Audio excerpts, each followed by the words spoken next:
వృషభ రాశి వాళ్లకు ఈ వారం గౌరవాలు పెరుగుతూ ఉంటాయి. అందరిలో ప్రాధాన్యత మీకు పెరుగుతూ ఉంటుంది. మాట విలువ పెరుగుతుంది. అందరిలో కూడా మీ పేరు తరచుగా ప్రాధాన్యంగా వినిపించే అవకాశాలు ఉండబోతున్నాయి. కుటుంబ పరంగా, సంఘపరంగా ఈ వారం మీకు అనుకూలతలు పెరుగుతూ ఉంటాయి. వృత్తి ఉద్యోగాల పరంగా చూస్తే ఎటువంటి ఒత్తిడి లేకుండా సులభంగా ప్రయోజనాలు, కార్యక్రమాలు మీకు సిద్ధిస్తూ ఉంటాయి. ఆర్థిక వ్యవహారిక విషయాలు గత వారం కంటే పురోగమించే అవకాశాలు కనిపిస్తున్నాయి.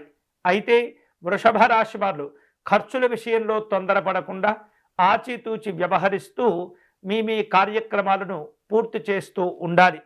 అలాగే ఈ వారం వృషభ రాశి వారు తమ శక్తి మేరకు అవకాశం ఉన్నంత వరకు ఇతరులకు మేలు చేసేటటువంటి కార్యక్రమాలను రూపొందించుకుంటూ ఉంటారు. ఈ వారం ఆస్తి వివాదాల్లో తమ తోబుట్టువులతో కొన్ని అంశాల్లో రాజీ మార్గాలు అనుసరించే ప్రయత్నం చేస్తుంటారు. కుటుంబ పెద్దల యొక్క ఆరోగ్య విషయాల్లో జాగ్రత్తలు తీసుకోవాలి. స్నేహితులకు, బంధువులకు ఆర్థికంగా సహకారాన్ని అందించేటటువంటి ప్రయత్నం చేస్తుంటారు. కుటుంబ జీవనం ఈ వారం ఆనందంగా ఉంటుంది. నిరుద్యోగులకు ఉద్యోగ అవకాశాలు కలిసి వచ్చే సూచనలు కూడా అనిపిస్తున్నాయి. ఆరోగ్యం నిలకడగా ఉంటుంది.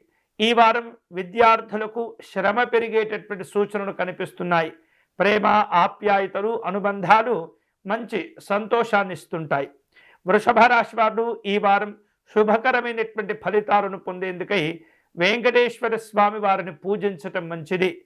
అలాగే స్వామివారిని తులసీ దళములతో అర్చించటము, శంఖ పుష్పాలను సమర్పణ చేయటము, వడపప్పు పానకమును నివేదన చేసుకోవటము, అలాగే కర్పూర నీరాజనమును సమర్పించడం ద్వారా దేవదేవుడైనటువంటి వెంకటేశ్వర స్వామి యొక్క అనుగ్రహాన్ని సులభంగా పొందవచ్చు.